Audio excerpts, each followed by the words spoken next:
Ladies and 2022 connoisseurs, Andy here, author of the best Tinder guide on the internet and former pirate. This is the Kill Your and Loser show. Let's fucking go. I'm joined by my co-host, my side chick, my main chick, my back chick, all the types of chicks. Imogen, how are you?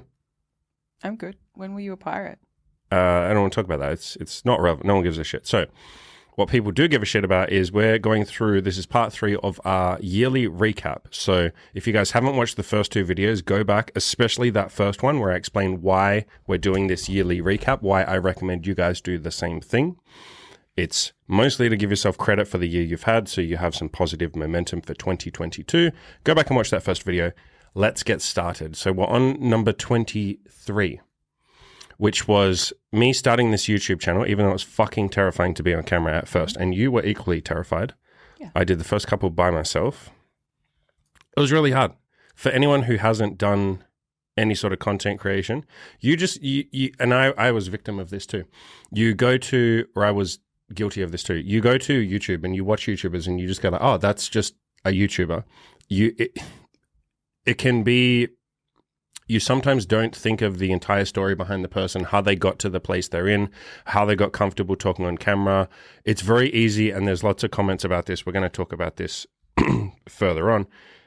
It's easy to leave a little comment and go like, oh, you didn't do this correct. Oh, you should do this. Oh, this was bad. Oh, why'd you do this? Oh, you fucked this up. It's much harder to realize that that's a person. And so I was really fucking nervous to be on camera at first. I know other people who've, like friends of mine and clients of mine who've started a YouTube channel have said the same shit. Like, man, this is fucking terrifying at first. So I'm glad we did that. Yeah. I'm glad we're more comfortable now. What were you going to say? You almost don't realize how uncomfortable it is speaking to a camera. It's weird speaking to a camera because you little fucking beautiful people at home watching this just think like, oh, Andy's just talking to us. No. You're talking to a fucking weird camera. It's like this fucking, like, I love my camera, but it's like the lens is just like looking straight at you. I remember I said this to you, the first couple of videos I recorded, I felt like the lens was staring into my soul. I felt like, because the lens is like black. It's right there. It's like a fucking little black lens. Yeah.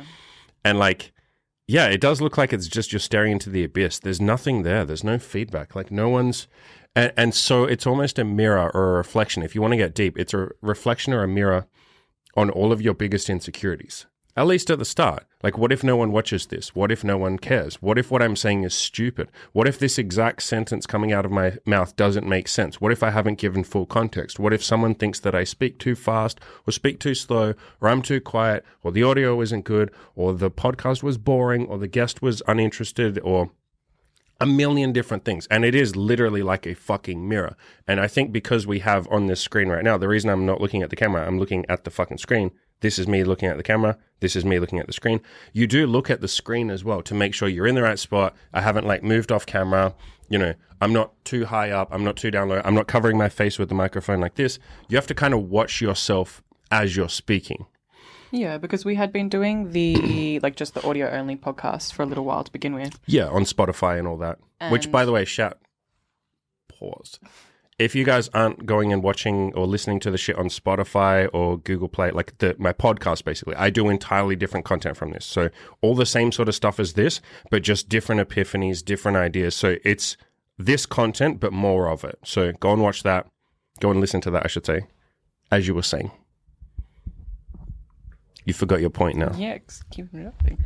So the difference between the podcast and YouTube, there was actually a big transition because even just doing audio only felt like that was a little bit intimidating to begin with. It was, and then adding video was like this whole new level, I think, for both of us of, I guess, fear of judgment. I think I had that, especially. That your audience might not think I'm attractive enough. For sure. Any of that sort of stuff. Or you're boring, or that we don't translate well to video. Yeah. Yeah, and there's a lot of nervousness at the start, so the quality definitely dropped. Like, I was reasonably comfortable doing audio only. I was quite comfortable. And so there was a good flow. There's something, I think the reason why I still do podcasts separately is because I'm infinitely more comfortable on a podcast. I like the format. I also like writing articles. That's a whole different beast. I like the way that feels. I like the way that I can have more nuanced thoughts. I get to be more eloquent. I can take my time. I can edit it. So I like the different formats. But yeah, video is definitely more intimidating. It's definitely more in your face, literally. The microphone isn't in your face when you're recording a podcast, whereas the camera is in your fucking face, pointing straight at you. So, yeah, anyone who's starting I guess let's do, I said I want to do a lesson from every single one of these points. The lesson here is if you're starting content, you're going to be nervous at the start. You really have to give yourself permission to suck. My bodybuilding coach has started his own podcast and he kept procrastinating doing the first episode. And I had to basically coach him and say, like, look, you're going to suck. You're basically holding off and procrastinating because you're worried that it's going to be shit. I'll tell you right now, it is going to be shit. Your first episode will suck. Your first 10 episodes suck dick. It's like the first 10 times you go out and talk to a girl on the street, you do a horrible job. The first time you talk to a girl in a bar, you suck. The first messages you send on Tinder, you're nervous and you don't know what the fuck you're doing. The first date you go on is awful.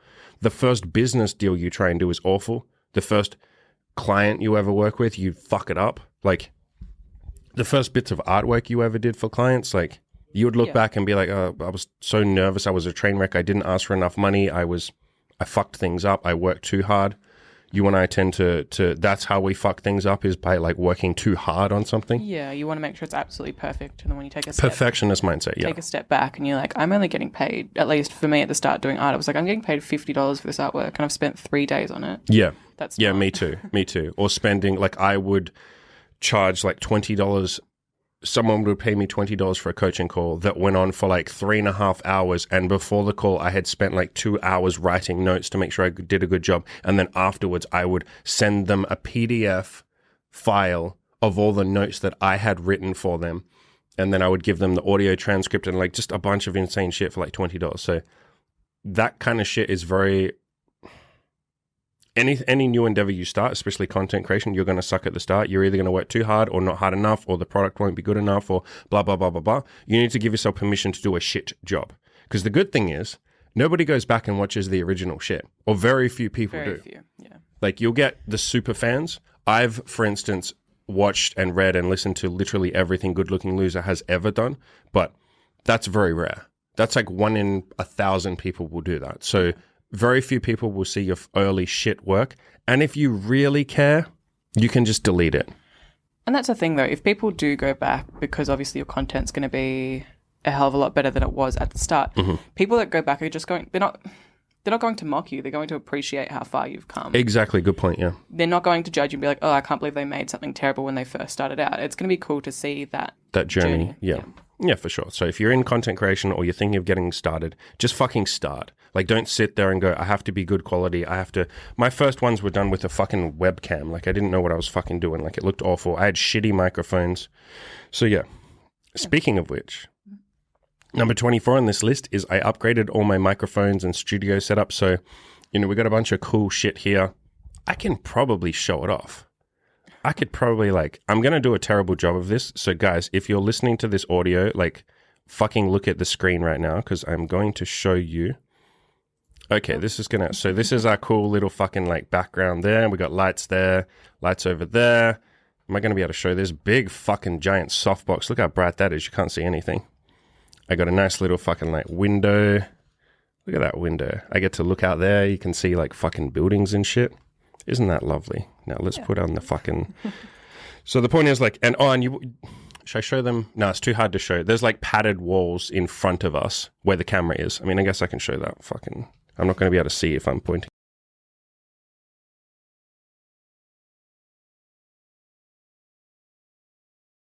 Basically setting this room up. Gotta hope it jumps back. There we go. Fucking beautiful, people.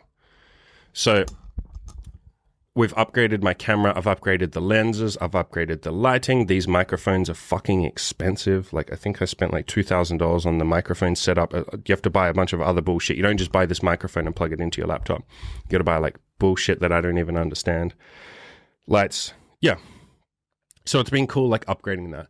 And again, that's another thing to say. If you're getting into...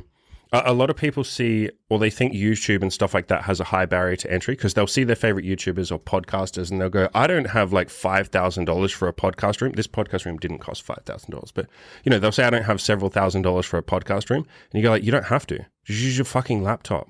Literally record with your shitty laptop or your fucking smartphone. Literally get your smartphone. Get a decent mic, a AirPods or some shit. Yeah, I think you were telling me one of the YouTubers that you watch...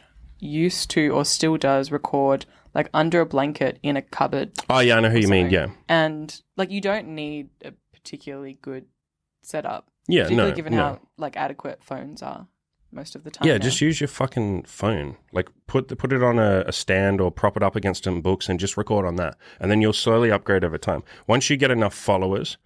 You know, you get like, I don't know, fucking 200 followers, 300 followers. You'll go, oh shit, people like what I have to say. Okay, I might start upgrading my shit now. And people, like I said, are patient at the start. When you have less than, like I'm a very small channel. At the time of recording, we're getting towards 2,000 subscribers. That's very fucking small. Now, I'm very grateful for that number, but it's very fucking small. People don't expect you at that level. Like you guys don't expect these to be perfect. These aren't edited. I don't edit most of my videos. Like I just release them as they are. People don't expect perfectly curated content when you have a small following. So at the start, be humble. Your setup can be humble as well. That's perfectly fine. You don't need fucking these expensive microphones and, you know, a bunch of other bullshit. Just record on your fucking phone. Just get started, basically. So speaking of number 25, you can read it out. Is that the YouTube channel is almost at 2,000 subscribers. Roughly 2,000. Yeah, we'll be there in the next like week or two. So that's pretty cool.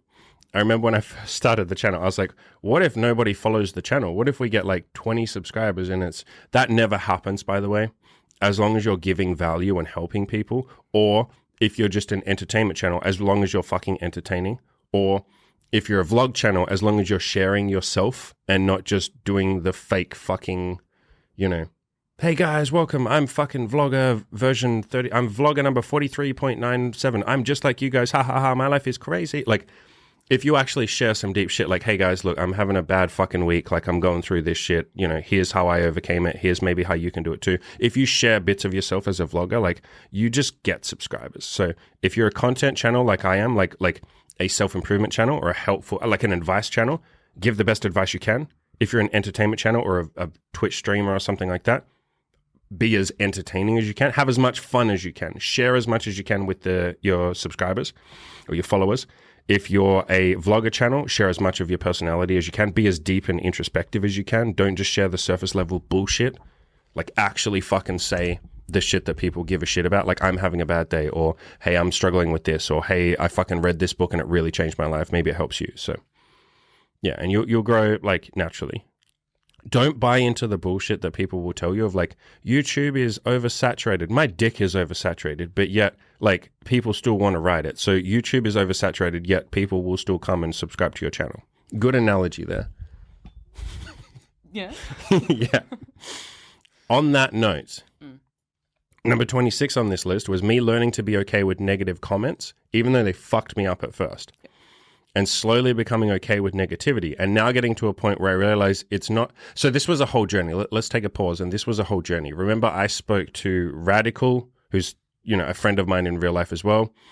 I remember speaking to him about like, because for full context, I share, or now you do it, share a lot of my content on Reddit. So we'll post like, hey guys, did this video, super, I hope it's helpful to you guys. I was struggling with XYZ, you know, hopefully if you're struggling with this too, here's some things I learned, you know, let me know if you got something out of this, like basically sharing it. And Reddit is like someone got all the villains from all the superhero movies, and then also all the angsty teens from every single angsty teen movie, and then all of the like fucking black pill people, and then all of the incels, and then all of like just every single force for negativity, and then stuck them all in a forum and was like, all right, you guys have fun here. Like that's my view of Reddit. And now there are a lot of fucking lovely people on Reddit. Let's make that clear. But it's this weird like schizophrenic place where like half the people are really lovely. Like Reddit has a lot of lovely fucking subreddits and really nice, genuinely wonderful human beings where you're like, wow, like the internet is a lovely place. But then also it's like they let 4chan, it's like they let 4chan and fucking, I don't know, what's a really nice website? Pinterest? What's a really, Etsy, Pinterest, Tumblr was okay at points. What's just like a little sweet little website? Pinterest. They let Pinterest and Etsy mix with fucking 4chan. And it's like, 4chan is like a really fucking trolly. Like, even 4chan's better than Reddit at times. Yeah, the point is that there's some really awful people saying awful things, and unfortunately... Like awful shit. Not just like, hey, I hate your content. Literally, like, you should have killed yourself when you were depressed. Like, the world would have been a better place if you killed yourself. And you're like, Yeah. What? I'm sorry that I shared this video about like how you can have a threesome. Especially considering that a lot of the content that you shared at the start was quite personal and vulnerable. Yeah. So that didn't help. No, but I'm glad I went through that, because a lot of people would go through that, as in like I shared a lot of personal shit on Reddit. Like I shared the articles about like my depression and how I overcame it, my transformation story, stuff like that. And when you're that vulnerable, your biggest fear is that people will attack you for it. And that happened on Reddit. And at first, that really fucked me up. That really fucked me up at first. I was like, why do these? And they said horrible shit about you. They said horrible shit about the girls that we were dating. They said horrible shit about like everything, about my friends, about me. And I was like really fucked up by that at first. Like it really messed with me, because it was my greatest fear in content creation or putting myself out there. It's everyone's greatest fear. It's like anyone who has a big Twitter or a fucking YouTube or a blog or anything, like everyone's biggest fear is, what if I get hate? Yeah, and I think it's a normal human response, regardless of whether you're creating content or not. Nobody likes to be judged and criticized. And when you put yourself out there, it does open you up to the most extreme version of that. Yeah. And at first, like, it fucked me up, but I knew that there was like growth there. I knew that we were eventually going to become stronger people if we could like get through that shit. And I'm really fucking grateful for everyone who said something horrible now. Like, I genuinely am really fucking grateful, because it's like that had to force me to confront my biggest insecurities and be okay with them. Like, and it forced me to wrap my head around the idea that no matter how hard you try, and I tried really fucking hard, no matter how hard you try, you can't make everyone like you. No matter how genuine you are, someone will say that you're a scammer or something. And then if you say like, no, I'm not trying to scam. Like, I want to change your life. I want your life to be better. Like, how is that a scam? Like, please, I'm giving you this for free. Like, I don't want money. Like, just please change your life. You'll still get people to say like, no, you're a scammer. I know you're a scammer. I don't know what your angle is, but you're going to scam me. And, or like, you're a bad person. Like, sleeping with women is evil. Making money is evil. And you'll say like, no, you use that to then do good in the world. If you can handle your sex life, you're in a better position to be nicer to other people. If you can make a lot of money, you can give back to the world. And they'll go like, no, that's evil. No, you're evil. And so I went through this like realization. It was a slow process. Took probably definitely over the last year. Like, we reached this point maybe 6 months or a year ago. I got to a point where I realized like, oh, it's not me. Yeah, of course. And I already logically knew that, but like really emotionally felt that. Like, they're not happy in their life. Yeah. They don't like themselves. That general wisdom of like, your mum will tell you if you get bullied at school. It's like the kids that are being mean to you, it's not about you. It's because they're not happy with themselves. And that's, it's true. It is. And it is kind of sad to know that these people are in such a terrible place that they feel the need to try and drag other people down as much as possible. Yeah. And I think when you realize that the content that you're sharing, it becomes a lot more freeing. At least I found when I started sharing your content. When I acknowledge that it doesn't really matter what I do. You'll still get haters. I just need to keep putting it out there. Yes. And it doesn't really matter. I don't know what's going to go well. I don't know what's going to get deleted. What's going to have a really bad reaction or a really good reaction. But you kind of just keep putting content out there. And that's kind of you keep, and that's a good metaphor for life. It's like you keep being you, and you're going to get people that don't vibe. It's a good analogy for the numbers game. So let's say you're trying to make a ton of money, and you're doing that through sending like cold emails to potential clients or something. You're going to get some people that reply back and be like, don't spam me, you fucking loser. I'm going to kill you. Like, how dare you? You know, you're going to get that kind of thing. And randomly, you're going to get someone going like, oh, like, I'm just in the market for this. Yes, please. Like this will really help me. Thank you for reaching out to me. Oh my God. Like, I'm so grateful that you reached out to me. You don't know when that's going to come. Or if you're going outside to talk to women aren't going to tell you to fuck off, but like 10 women will say like, hey, I'm sorry, I have a boyfriend. It's really nice of you to compliment me, but I have a boyfriend. Like, enjoy your day. You get that 10 times and you go like, fuck. And then the next one goes like, oh my God, like, this is so nice. Yeah, here's my phone number. Oh my God, I'd love to meet you for a date. You want to have sex? Fuck yes. I like sex. I've had sex before. Sex is cool. Let's do it. Let's do cool sex together. And so you don't know when that's going to come. You really don't. And the same, we figured that out with my content. I don't even know which one of my videos are going to do well. I have like a rough idea, but long ago, probably like a year ago, I gave up on trying to do videos that I thought people would like. And I just started going like, what helped me? What helped me, and what do I think will help other people? I'm just going to share that. Or here's a better way of phrasing that. What do I want to talk about? What am I passionate about? What do I care about? What right now feels very important to me? And you know, I've had a million people say like, oh, the algorithm, you gotta game the algorithm. You gotta care about YouTube. Hey, you shouldn't talk about this content because it'll get you demonetized. Hey, don't talk about this. Long ago, I gave that up and I was like, no, I don't give a fuck what I'm supposed to talk about. I don't give a fuck what the algorithm likes. I don't care about like the content length. My content is too long for the algorithm. I don't give a fuck. Like, here's what I want to talk about. This is what I'm going to talk about. And some people will like it. Some won't. Some people will hate us. Some people will like us. We've talked about that before. When you start being more genuine, that's when you get a more loyal audience. Oh, yeah, for sure. You guys are fucking loyal. I have a fucking loyal audience. Like, holy shit. Especially the guys on the forums. Yeah, you were telling me like about, not that we look into this very much, but your Google Analytics and the amount of time that people spend on a page is like infinitely greater than average. Oh, you mean on my blog? Yeah.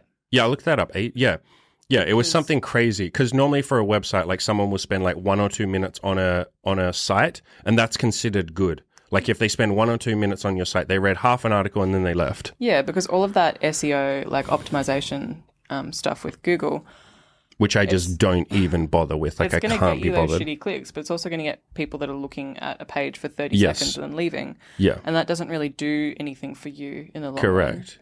Well, it's not the life I want to live. My mission was never to get everyone on my website possible, to build a huge audience, to go viral. That's never been my mission. My mission is like, I'm going to speak the truth that I believe to be true. I'm going to help people as much as I can. I'm going to get in there, and if someone's struggling with something, I'll do the best I can to get. My mission was never to like get as many fucking followers or something. That's cool shit. And at some point, I might try and do that, but I'm not going to do it with this channel.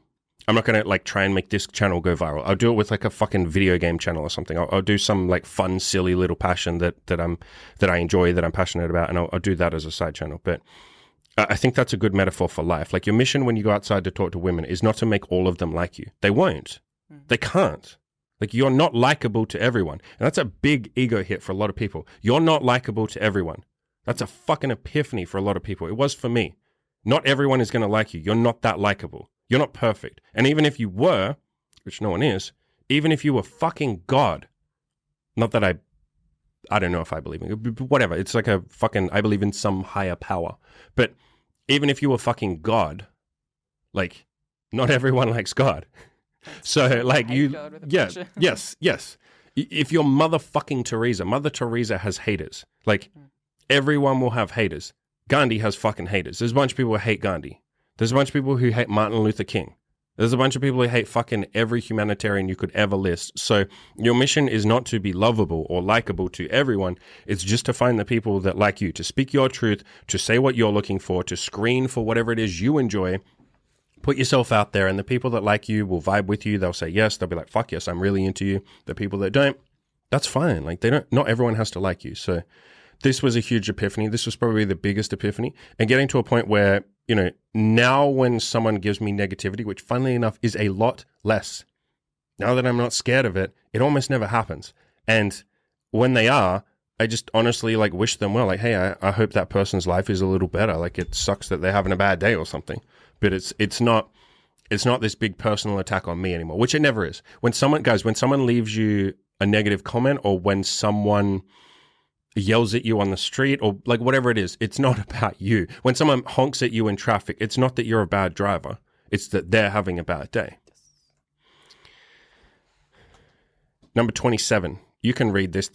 We don't have to say much about this. This just basically is pretty much what we just wrote. But you can read it ties back a lot to what we were just saying, but that I shared a lot of your content on various subreddits, forums, anywhere I could really think of. And the success with that was obviously it was like doing the work to help ideally get some more eyes on your content. Mm-hmm.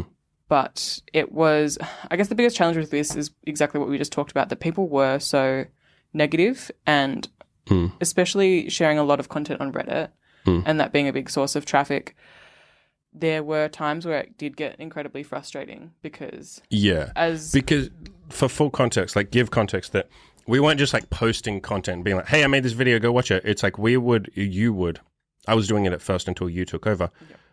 We would like transcribe the entire video into article form and say like, look, here's how, and you know, you say like spreading the content to get more eyes on it. That wasn't the reason that we started it. Started it because I was like, I want to fucking help people. So even going into it with good fucking intentions and making that clear, half the moderators on half the subreddits are just like trigger happy. They're just like, no, you're a spammer, buy it. And you're like, can you show me where it says I can't, like, how did I spam? Like, I was trying to help people. Like, what is this website? So yeah, it was kind of just getting past the frustrations with that and kind of keeping on going at it and getting to a point where I really didn't care. And it was a case of like, oh, I got them, so what? Like, it doesn't matter.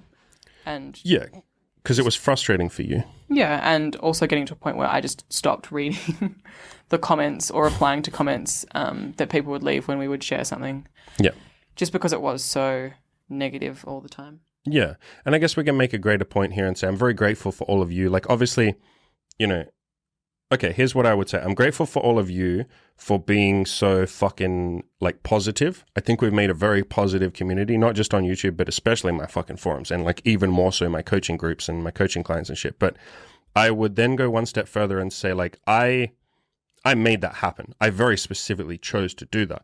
And so I'm more grateful to Good Looking Loser, who was the one that gave me the idea of, like, you can screen people in or out. You don't have to just let everyone in your content. Like, if you only want people who are very positive minded and anyone who's just like an action faker and they'll sit there and just talk about things but never actually do anything, you can screen them out. He very much did that, especially on his forums. He would ban you if you just made a bunch of posts and didn't take any action, or if you would ask the same question 5 different ways but not actually go out and do something with the information. He'd just ban you. You'd just be banned from the forums. And so I'm fucking grateful to him for that content, for that idea that your audience, you get to curate your audience, because that is not something that 99.9% of YouTubers think. A lot of YouTubers have terrible fucking audiences, like terrible dog shit audiences, and they haven't done anything, or they weren't even cognizant of the fact that they could have curated them. Yeah. There's YouTubers with millions of followers who are just dog shit. If any of you know Minecraft, the YouTuber Dream has very... Imagine if a bunch of his fucking audience came here and like hated on this video. Someone share this with Dream. No, I don't give a fuck, but like, please don't share it. I don't really like drama, but his audience are not particularly great. Let's just phrase it like that. Very loyal and prideful, and I don't mean that in a good way. So they will go and like hate people. Leafy is here. I know that's an old fucking YouTuber to be bringing up at this point in time, but like, or Keemstar, any of those kind of audiences where they're like, even H3 audience isn't great.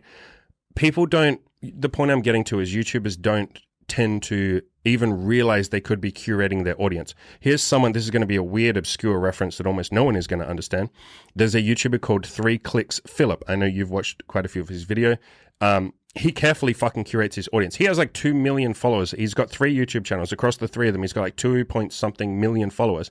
And all of his content over the last 10 years, he has very clearly said, these are the type of people I want. I want good, I'm going to reward everyone who says something nice. If you say something mean or horrible to other people or to me, I'm just going to ban you from the channel. Like, you can't leave a comment, you're getting muted. So he is very carefully curated. And he has a pretty good fucking, like, his audience, right, reasonably intelligent. You know, no one's perfect, no one has a perfect audience, but there is definitely, the point I'm getting to in a long-winded roundabout way is you can definitely curate an audience. And I'm very grateful that I learned that from Good Looking Loser. I think generally speaking, I have probably one of the nicest fucking audiences you could ever imagine. I will get a negative comment on YouTube like once every fucking, like, at this point, it's like once every 2 weeks. And it's not even negative. It's not even like bad. It's not like Reddit worthy. They're just saying something like, oh, you know, you're wrong here, blah, blah, blah. And they'll just say something like ignorant. So it's more like naive or like wrong. It's hateful. Yeah. They're not trying to hurt. So, and even then, like half the time I'll just mute the person and just go like, oh. And when you get muted, you can't leave comments in the future, but they don't know that. You don't know they're muted. I kind of like the way YouTube does it. Like the person doesn't know that they've been muted, which is cool. I wish all platforms were like that. 28. Is that I set up your TikTok. You set a little TikTok because you love fucking China and you want China to fucking data mine you, and you support the Communist Party of China and you don't like Uyghur Muslims and you think that it's cool that China kills journalists. And this is definitely getting demonetized now. Not that I've ever been monetized for any video. There'd be 1 or 2 in there. I've made, like, I told you, like $9 in total on YouTube ad revenue. Because I don't even try and fucking monetize this shit. Fuck YouTube, by the way. YouTube can suck my fucking dick. How about taking... I love YouTube. I don't like the way it's run. Sure. I love the concept. It's like saying I love the Western world. I don't like the way it's run. I love the West. I love the concept of the West. I love America. I love freedom. You guys need to sort your fucking presidents out. What the fuck is wrong with you? You guys need to sort out your governments. Like, oh, we're founded on freedom. We're all libertarians. We love freedom. Like, let's just make 50 fucking billion rules for everything. Sort yourselves out, right? So I set up your TikTok. Yep.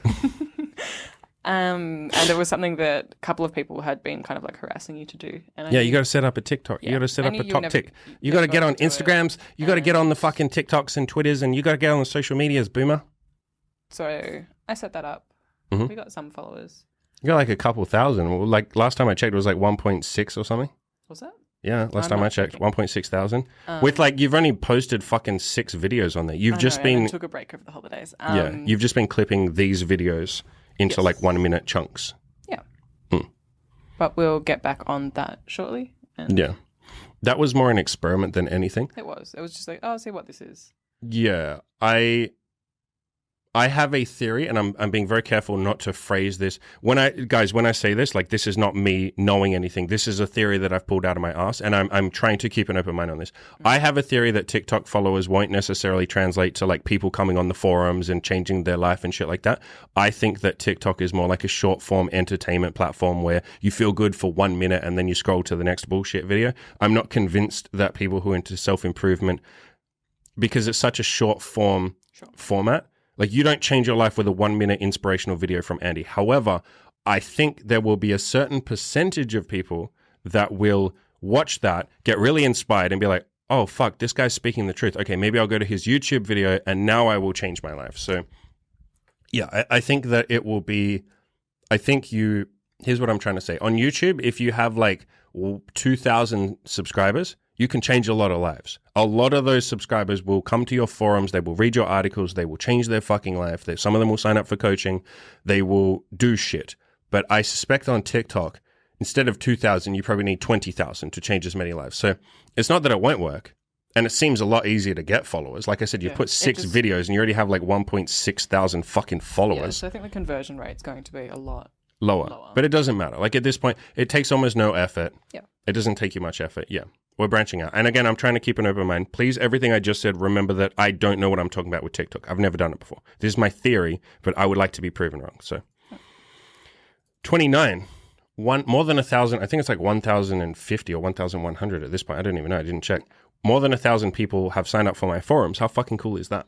That's a lot of people. That's a lot of people. When you remember the context that to even sign up for my forums, you have to post a picture of yourself.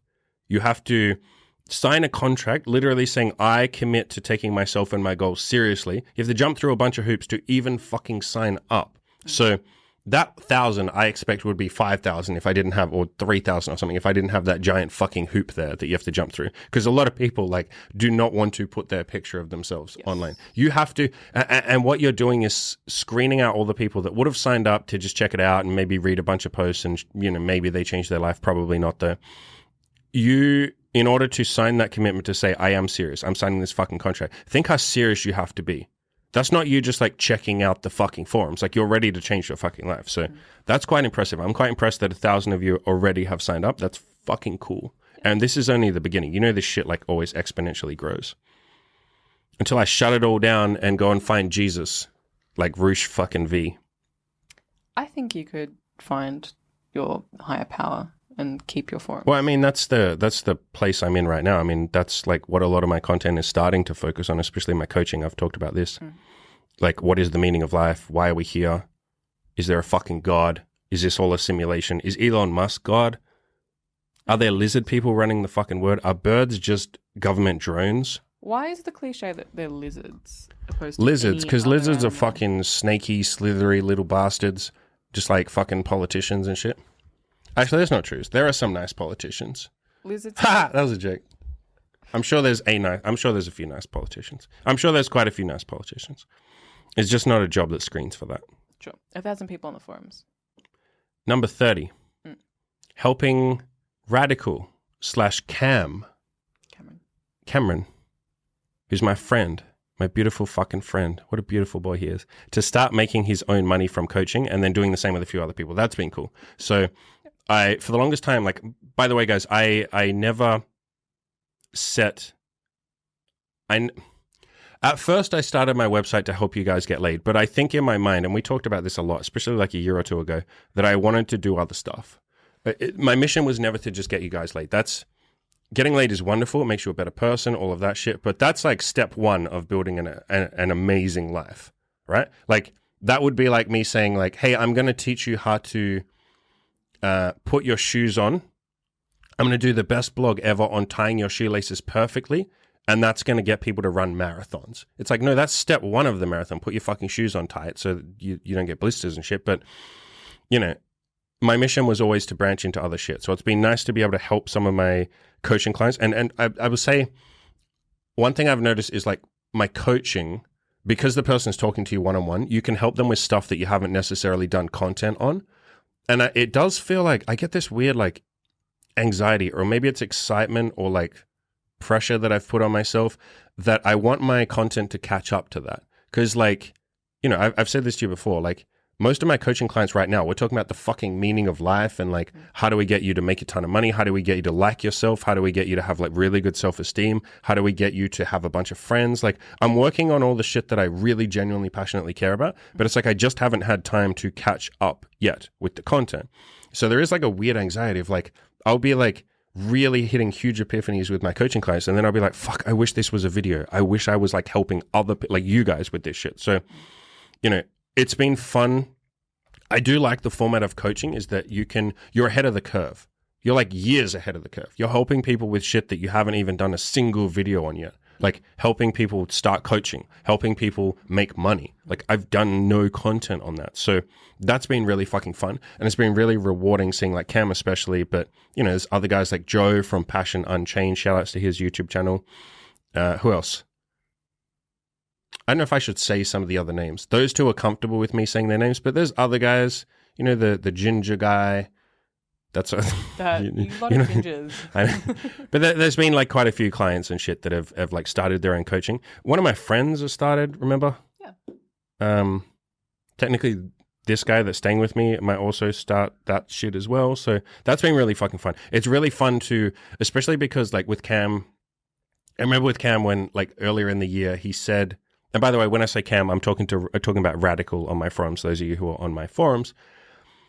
Radical said like, you know, how much should I charge? And he started charging really low. And I remember I just said to him one time, like, dude, you need to triple your prices right now for the next client. It was like $50 he was charging. And I was like, you need to be charging at least $150 for what you're doing. Like raise your price. And he was like, okay, I'm trusting you. And he just puts the price up and then immediately gets like 3 clients. And so he's super happy. And so it's been really nice watching people like shit that took me like 6 months to do. Yeah. I just say one fucking sentence and they do it. And I'm like, oh my God, it's like cool, you just saved 6 months. You can shortcut. Yeah. Give people a shortcut that you didn't have yourself. I mean, you did but have like a huge shortcut. Prices, but yeah, I had the same shit. Remember the one of my mentors, Dan Henry, saying like, I did a challenge, like and we're going to talk about this later on in this thing. I did like a challenge or a seminar thing with him, and part of that was putting your prices up, and I just immediately took a leap of faith and put my prices up. We talked about that in a previous one of these, like 2 podcasts ago, we talked about that. And so it is cool when someone saves you a bunch of time, and then you get to save other people a bunch of time. It's amazing, but it's also like, there's this really nice feeling of like a parental feeling, like fatherly mentorship, like, and I think that's what parenting is. I think that's why people find parenting so rewarding. Is like all the shit that you fucked up, you can just say to your kid, hey, don't do that because you'll fuck it up. And here's how I fucked it up. Don't do the same. And they're like, okay, thanks, Dad. And they just don't do it. And you're like, my God, that took me like 5 years. And you just in one sentence avoid that pothole. Like you're just watching and you're like, oh my fucking God. Like, I mean, that's the kind of idea of people and how we're evolving, right? Yes. Is that every generation has the knowledge from the previous, and we can kind of grow exponentially. And that's really cool. Yeah. It's really, really cool. Yeah. Number 31, you read that. We'll do a couple more and then we'll start wrapping up. That I cut out a lot of my friends that I made in Queensland, where we moved to, primarily because they were pro-lockdown. Yeah, they wanted lockdowns. They wanted authoritarianism. They didn't care that here's a better way of phrasing that. They didn't care about your mental health or anyone else's mental health, like people who weren't for lockdowns. They cared more just about like, well, here's what I want, so you're all going to have to do it. So it's more like you cut out authoritarians, like people who like to tell other people what to do. Yeah, and I think it was at a stage where, because we were still dealing with some of that stuff that was happening externally, and it was very frustrating, all of a sudden when that became more of an issue, it felt like the people that I would then spend time with were all of a sudden people that I couldn't trust. Yeah. And it felt like I didn't have people or as many people to relate to or feel comfortable around. Mm-hmm. And I talked to you about it quite a few times because it was quite upsetting, because it was something that I just hadn't really addressed because I didn't want to. It's not a comfortable thing. To cut friends out, you mean? To cut friends out, but also to bring up a subject that is very polarizing. Because when you say like, hey, how do you feel about lockdowns and mandatory vaccines and shit like that, some people freak the fuck out and go like, you're an anti-vaxxer, fuck you, I hope you die, like literally, and you're like, okay. And it's kind of upsetting to think that someone that you've spent time with, confided in, really enjoyed the company of, could like all of a sudden turn on you that quickly. And so I think at that point in time over the last year, it was really important for me to cut those people out of my life so that regardless of what is happening externally, I can trust that the people that I have around me aren't going to turn on me. Yeah, they have your back. They're on your side. And that's really what we're talking here. Regardless of your opinion on, vaccines, masks, lockdown, like whatever your fucking opinion is on any of that stuff, the issue is enforcing it on other people. That's the issue. Yeah. If you want to get vaccinated, fucking go for it. Yeah, like, I've got brilliant. friends who are vaccinated. I'm one of the few people I know that hasn't been. Of my friends who wear masks and will happily go along with lockdowns, but they're still people who, when I voice my opinions in a completely reasonable way, they're supportive of that. Correct. And that's the thing. Like I said, most of my friends have had the vaccine. Quite a few haven't, but most of them have. And the ones who have, if I say like, I'm against mandatory, I shouldn't have to take it. They're like, yeah, of course you fucking shouldn't. Why should you have to fucking take it? I took it because of XYZ reason. And I'm like, sweet, cool. I wouldn't take it for that reason. In fact, I think you've been conned, but fine. If you want to take it, just don't make me take it. And same with like lockdowns. They'll say like, I'm not going to go outside, but I hate that you're not allowed to. So they say, none of my friends are for lockdown, actually. Literally none of my friends would lock down. They all fucking disobeyed it as they should. But masks, maybe even fucking half my friends don't mask. So vaccine's the only one that everyone seems to have just like gone on board with and taken. But the point is like you had friends who were, you had friends who you'd been friends with for many years who told you what to do or said you're a bad person if you're not up for this. And that's not a friend. That's a fucking fair weather friend who, when everything is wonderful, will be your friend. And then when you need them to have your back or when you need them to support your free choice, we'll turn around and go like, no, fuck you, fuck our friendship. Because here's the other way to phrase that. Or the other way to think of that. They were willing to cut off the friendship. You didn't want to cut off the friendship. They were willing to sabotage a friendship because you felt like you were mentally affected by being locked in your house for 23 hours a day. And you weren't okay with that. And you didn't think that was okay. And they were willing to go like, no, fuck this friendship. So I guess let's make it clear again, whatever your fucking opinions on any of this crap is, like wonderful, great, brilliant. But I will always support your right to choose. I will always fucking stand by that. You can say the dumbest shit, what I think is the dumbest shit ever, and I will always support your right to say it. But what I will never be okay with is you forcing other people to be on board with your idea. That's not okay. That will never be okay. That's authoritarianism. That's totalitarianism. That will never be okay. That's not coming from a good place either.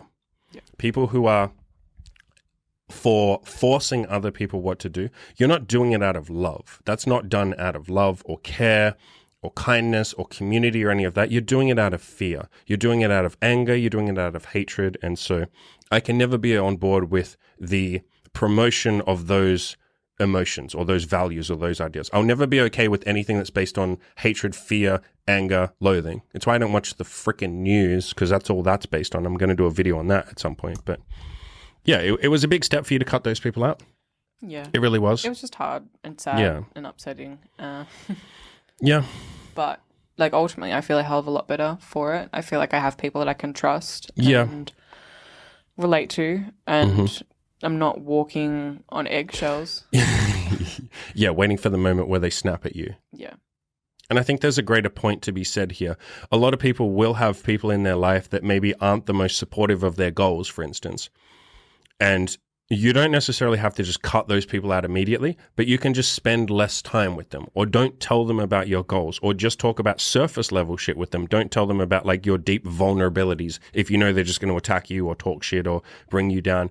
Or if you need to cut them out, cut them out. I am yet to cut someone out of my life that I go like, wow, my life is way worse because I cut them out. There might be times where I miss them. There might be times where I miss the good, but I have to remember that the good also came with bad. And would I want the bad back? No. So I can't just miss the good. Or you can miss the good, but you if you're taking the good back, you're also taking the bad back. So yeah, cutting people out who aren't helping you, or a better way of phrasing that is just spend less time with them.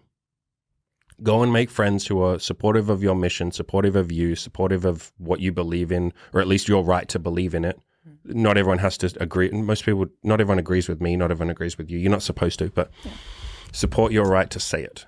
So we'll do a couple more, and then we are coming to the end. We're coming to an hour, so we'll start wrapping up. But number 32 was I attended that seminar that I mentioned before with Dan Henry. If you don't know who he is, like, he's definitely fucking worth listening to. He's a great guy on content creation, on giving value, on helping people, on being a coach, any of that sort of stuff, on putting your prices up. That's probably what he's most well known for, is like how to raise your prices. And so I went to a seminar of his called the How to Raise Your Prices Challenge, and I put my price up twice. I can't remember how much we were charging. Like, fuck, it was like $1,000 or something for like 3 months of coaching. And I signed up for his seminar. And then before we even did the first session, I put my price up to $5,000. And that was such a terrifying, people are just going to be like, oh, that's cool. I couldn't sleep when I did that. I was like, I had to have a fucking like midlife crisis. I was like, do I have the right to charge this much money? This is insane. How can I charge this much money? Like, how am I this arrogant? What the fuck is wrong with me? Why would someone pay this much money? Like, who do I think I am? Am I God? How can I charge this much? Like, I had a fucking breakdown.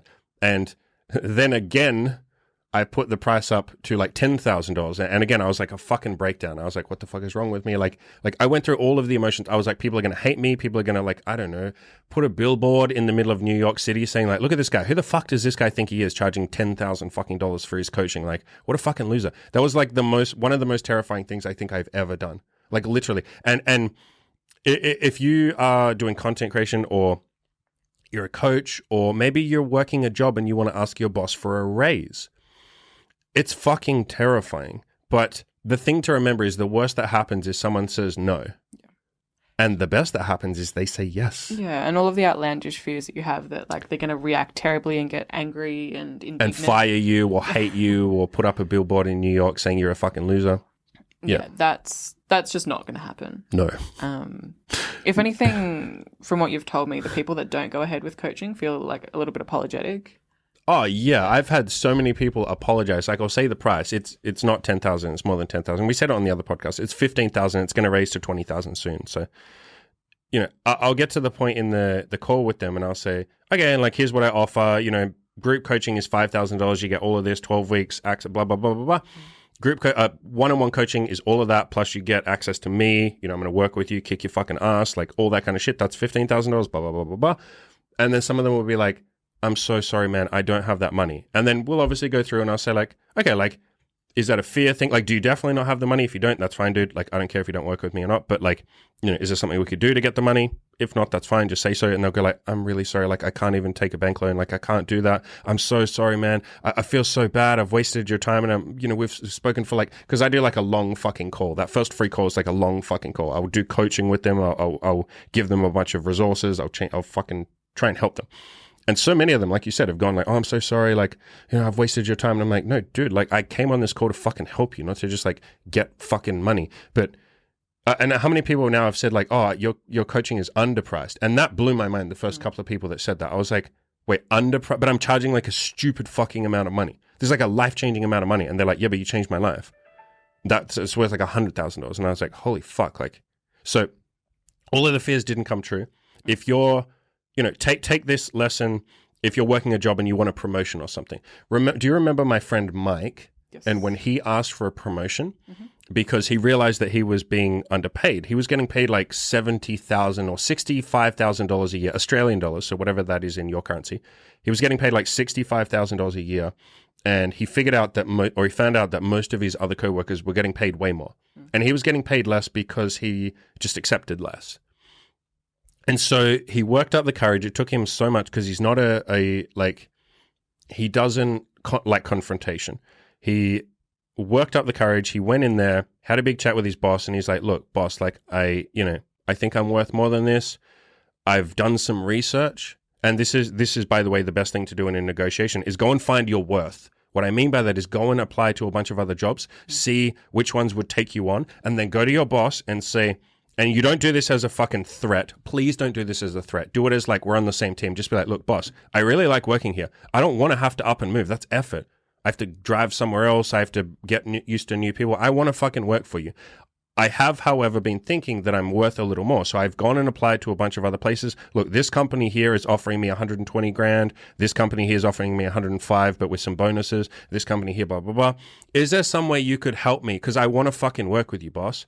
If you can't, that's fine. If you genuinely can't like offer me the money, I understand. I'll just go to them and I'll wish you all the best. I've loved working here, but is there some way we can do this? That's basically what he did. And he went from like 65 or whatever it was to like 105 grand or something. So he just got like a 50% fucking pay increase. And he said he left the meeting like he was trying to keep his shit together. And as soon as he walked out, he's just like fucking crying. And one of the women was like, are you okay? And he's like, he just smiles at her and he's like, I'm really good. Like, and he went in the bathroom and just fucking cried. Like, and he was telling me this that night. And he's like, he was even getting emotional when he told me. It's like, I can't believe I just asked for 50% increase. And he said, I didn't even ask for that much. I just told them what the other companies had offered. And they said, we're going to offer you this much. Here you go. You're going to stay. We like you. You've done really good work. And so that was incredibly validating as well, because they had a conversation where they said, like, Mike, we don't want you to leave. Like, thank you for telling us this, buddy. We didn't know you're unhappy. Like, we want you to stay, bud. You're worth a lot to us. Like, please stay. So, anytime you have to raise your prices or ask for, maybe you want to ask for a promotion, maybe you want to ask for a better position in your company, whatever it is. Do some research, go and find out like what your value is worth, and then take that leap of faith. It's terrifying. It's really fucking terrifying. It was for me. But it's worth it when people say yes, and think of the gratitude you will feel. Do you know how fucking, I talked about this a couple of podcasts ago. Do you know how fucking grateful I am when someone says like, yeah, Andy, here's $15,000. Can you please change my life? I'm like, my God, you're paying for the bills for the next like X months. I can upgrade my podcast now. I can spend money on this. I can fix my fucking laptop, whatever it is. I can now pay the rent for the next 6 months. You've made me fucking really comfortable and really, happy. Now I get to change your fucking life. It's like you're coming from a really good place. Same as when you get a promotion, you're going to feel really grateful to your boss. You're going to feel really good. So help.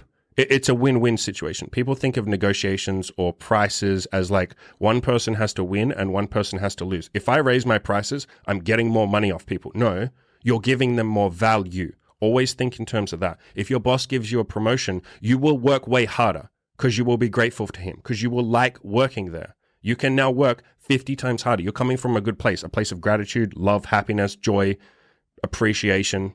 And you'll always do better work when you're coming from that rather than resentment of like, I'm underpaid. I wish I got paid more. This sucks. Yeah. Let's do the next two. Mm-hmm. We survived all the lockdown and mask and vaccine passport. I mean, we're still working through all that, but I think we've got to give ourselves credit. 2021 was a rough fucking year in Australia, boys. Like, this was not a good fucking year.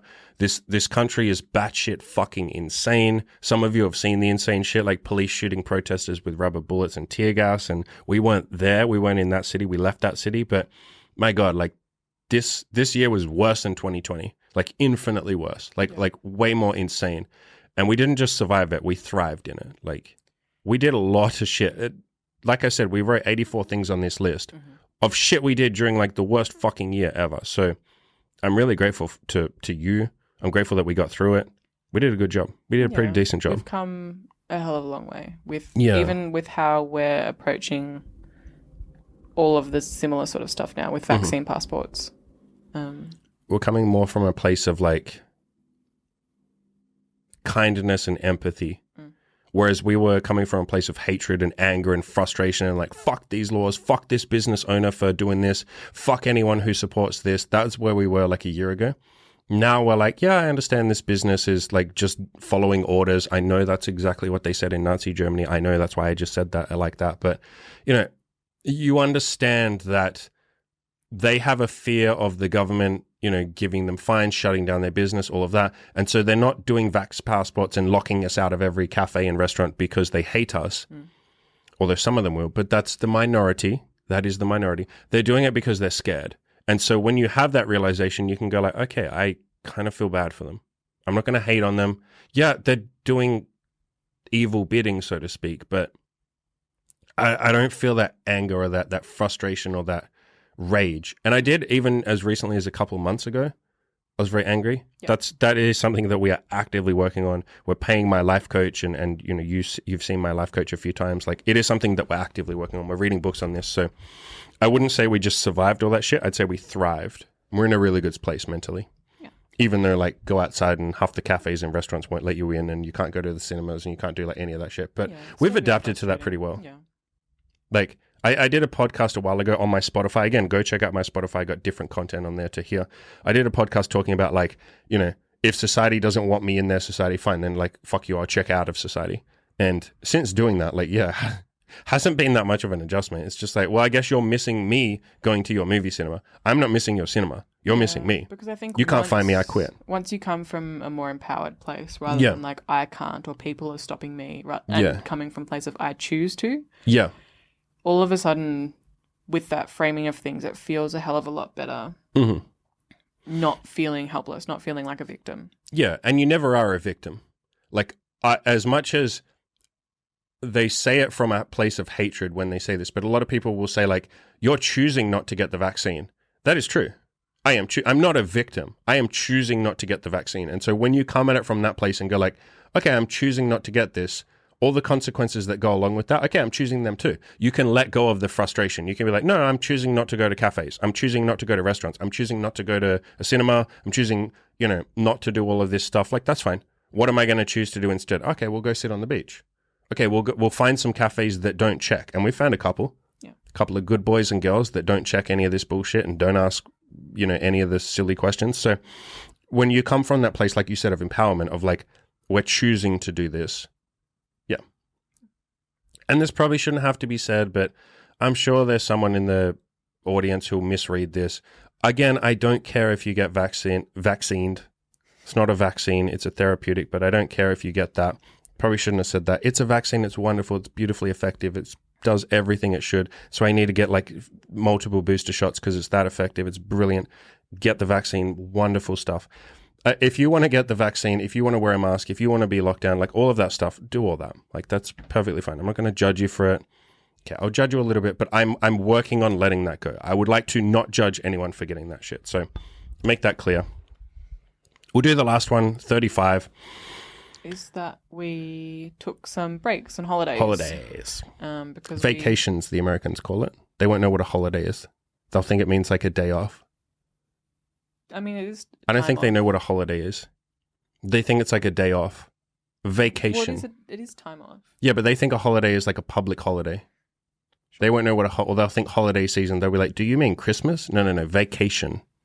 Sure. We took some time off from working just to go to, well, where we live now, actually. A little beach city.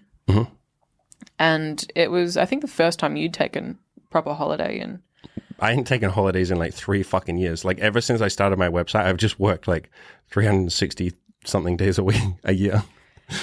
Yeah, and it was nice to be able to make that decision. And when we first did that, we were actually just going to do a day trip.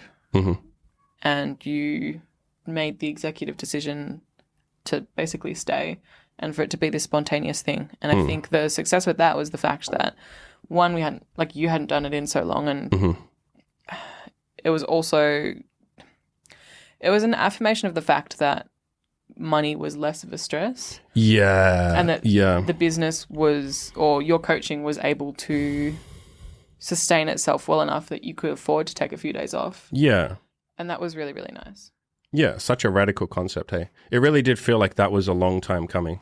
Like, because like you said, it had been several years since I felt like I could even afford to have a single fucking day off. And so being able to take multiple days off, I'm really grateful to you guys. Like for everyone who's ever signed up for coaching or joined my Patreon or any of that shit, really fucking grateful. That was really fucking nice. Being able to just rock up, just show up. And by the way, Americans don't know what I mean when I say rock up. Don't they? No. I've had several people say that. So guys, every time I say rock up, which is something I say all the time, it's a very like common thing to say in Australia. It means show up or turn up or like, you know, like turn up, show up, rock up, arrive. Yeah. So we rocked up here and I was just like, we should stay. Like we should just stay for a week. Let's just go get a hotel. I don't even care how much it costs. At the time, it was like $1,000 or something. But like at the time, that was a lot of our savings too. But I was just like, we need to do this. We need to prove to ourselves that money is abundance. Like it'll keep coming in. We can't be precious with it. Same as you do with like women and stuff like that. You teach yourself there's abundance with friends, with everything. We want to all get to a point where we have abundance and there's like infinite fucking resources in the universe, basically. So that was really nice. And I mean, I guess we can just do number 36 super quickly. Letting go of money worries, which was, we had a lot of fear and anxiety around money. Like we really did. Because we struggled to pay the bills for so many years, basically. And so it was really nice to be able to slowly let go of that. It's something that we're both still letting go of. We both still have a lot of anxiety around money. We're both not still fully abundant and like comfortable. And so that's like the mission to be working on now for this year, I'd say. But it's been nice to be able to take those impromptu holidays. And we haven't spent like a shitload of money. But like my bed fucking sucks. My bed used to suck.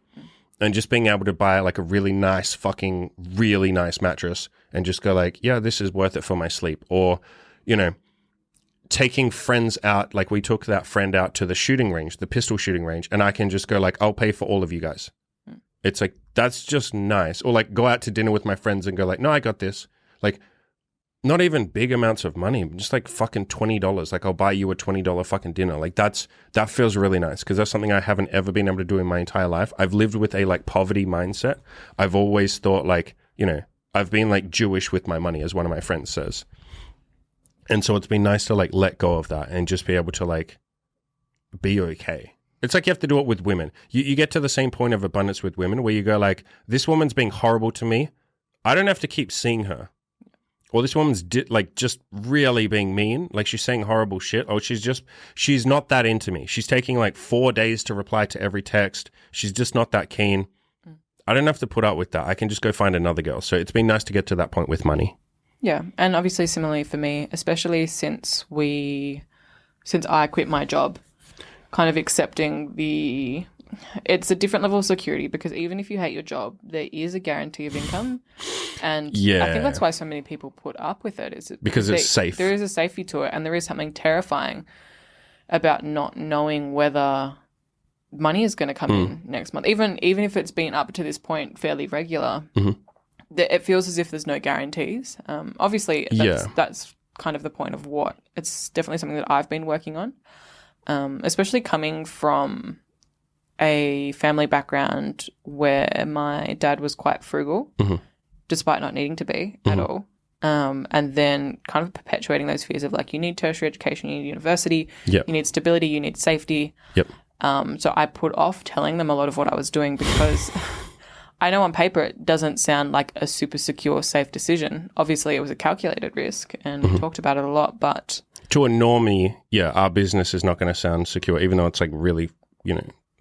So letting go of all of those deeply ingrained fears and worries about money, about lack of safety, about whether what I was doing was stupid, I think was a big one. Like, am I just an idiot? And is this all going to go terribly?